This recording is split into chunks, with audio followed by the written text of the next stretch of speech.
নমস্কার, সবাই কেমন আছেন? রিতার লাইফস্টাইলে সবাইকে স্বাগত জানাই আবার একটা নতুন ভিডিওতে। ছেলের পরীক্ষা শেষ হয়ে গেছে, তাই একটু ঘুরতে বেরিয়েছি। সরাসরি চলে আসলাম একদম কোথায় ঘুরতে এসেছি সেই জায়গাতে। যারা তো চেনেন তারা অবশ্যই জানেন, আর যারা চেনেন না তাদেরকে নামটা বলি। এটা হলো বেলুড় মঠ। আমার তো এয়ারপোর্ট কলকাতায় বাড়ি, একদম ওখান থেকে বেলুড় মঠ আসতে সময় লাগে খুব বেশি হলে 15 থেকে 20 মিনিট। আর দক্ষিণেশ্বরে আসলে নৌকো করেই এপারে আসলেই হয়ে যায়।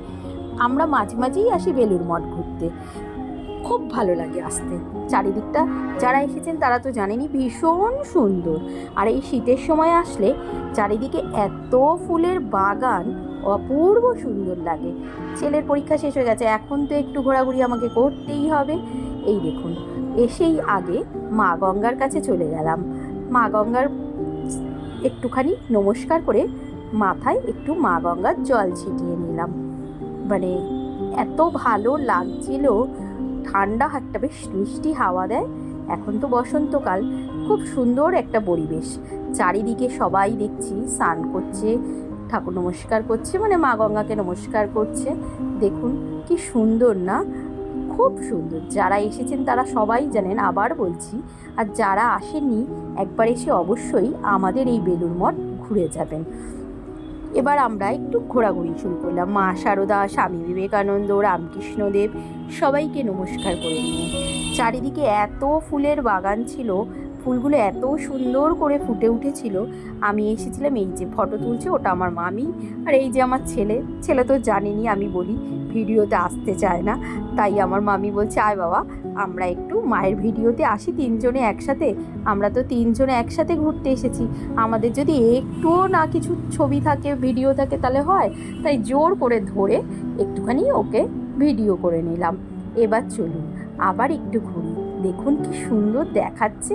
এখানে দেখছিলাম কোনো একটা প্যান্ডেল করা ছিল, কোনো সময় হয়তো কোনো অনুষ্ঠান হবে, বা কদিন আগেই তো কল্পতরু উৎসব হয়েছিল, সেই জন্যও হতে পারে। যাই হোক, আজকের আমরা একটু সকাল সকালই এসেছিলাম। কেন বলুন তো? ভোগ খাবো বলে। আগেও আমি বহুবার ভোগ খেয়েছি, কিন্তু ওই যে আবার ইচ্ছা হলো, তাই জন্য খুব তাড়াতাড়ি করেই চলে এসেছি। তাই সকালবেলা না বিশেষ কোনো ভিডিও করা হয়নি, তাড়াহুড়োর মধ্যে। এবার একটু কুপনটাকে কেটে নিলাম, এখনও খাবার সময় দেরি আছে, তাই ভাবলাম চারিদিকটা একটু ঘুরি। দেখুন সব দিকে প্রচুর লোক এসেছিল। আমরা ভেবেছিলাম আজ তো সোমবার, আজকের গেলে হয়তো একটু ফাঁকা পাবো, কারণ রবিবার দিন বা কোনো ছুটির দিন গেলে, কোনো অকেশনে গেলে ভীষণ ভিড় হয়। বহুবার তো এসেছি সেই জন্য জানি, কিন্তু আজকে সোমবার ছিল, তাও দেখছি প্রচুর ভিড়। আর এত সুন্দর করে ফুল ফুটে আছে, আর প্রতিটা আম গাছে এত আমের মুকুল এসছে, মানে কি বলবো, দেখে এত ভালো লাগছিল ভিতরটা। আর দূর থেকে দেখা যাচ্ছিল মা গঙ্গাকে, যত দূর অবধি চোখ যাচ্ছিল মা গঙ্গাকে দেখা যাচ্ছিল। খুব সুন্দর একটা মানে পরিবেশ ছিল। এখানে দেখুন কত পালং শাক, গাঁদা ফুলের চাষ করছে। জানেনই তো ওখানে অনেকটা নিয়ম শৃঙ্খলার মধ্যে থাকে, অনেক জায়গায় যেতে দেয় না, অনেক জায়গায় ভিডিও করতে দেয় না। যাই হোক, যেইটুকু ভিডিও করতে পারা যায় সেইটুকুই করলাম। আমার প্রত্যেক দিনের রুটিনের মতন আপনাদের সাথে যা করলাম আজকে তাই শেয়ার করলাম। এই দেখুন এখন আমরা ভিতরে চলে যাচ্ছি, খাবারটা প্রসাদের ওখানে যাব। কুপন তো কেটেই নিয়েছি আগে, তাই এখন ওই যেই রাস্তাটা ধরে খাবারের ঘরে যেতে হয় সেই রাস্তা ধরেই আমি আর আমার মামি গল্প করছি আর হাঁটছি। এই যে এবার খাবারের ভিতরের জায়গাটাতে চলে এসেছি। এখানের ব্যবস্থা এত ভালো, সবচেয়ে বড় জিনিস হলো এখানে খুব পরিষ্কার, আর মানে এত সুন্দর ব্যবস্থা, মানে কি বলবো, যারা গিয়েছেন তারা তো অবশ্যই জানেন একদম।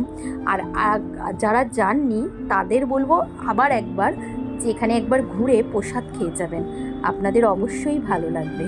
এখানে আমাদের এখনও প্রসাদ দেয়নি, কিন্তু আমাদের পাশে যারা বসেছে তাদের প্রসাদ দিয়ে দিয়েছে। অনেকেই আগে খেয়ে বেরিয়ে গিয়েছে। আর আজকে তো বললাম সোমবার, কোনো অকেশন নেই বা ছুটির দিনও নয়, তাই একটু মানে প্রত্যেক দিনের মতন অত ভিড় নেই, লোকজন আছে কিন্তু প্রচুর ভিড় নেই। যাই হোক, আমাদের এখনও খাবার দেওয়া শুরু করেনি। আমাদের এই যে এখন খাবার দিচ্ছে। খাবারের প্রসাদ এত ভালো ছিল, অবশ্যই যারা গিয়েছেন তো জানেন, আর যারা যাননি, ছিল হলো বাঁধাকপির তরকারি, খিচুড়ি, চাটনি আর পায়েস। প্রসাদ খেয়ে তারপরে বাড়ি ফিরলাম। আমার ভিডিও দেখে যদি একটুও ভালো লাগে তবে প্লিজ আপনি একটা মিষ্টি কমেন্ট রেখে যাবেন। তবে আজকের ভিডিও এখানেই শেষ করি। সবাই খুব ভালো থাকবেন।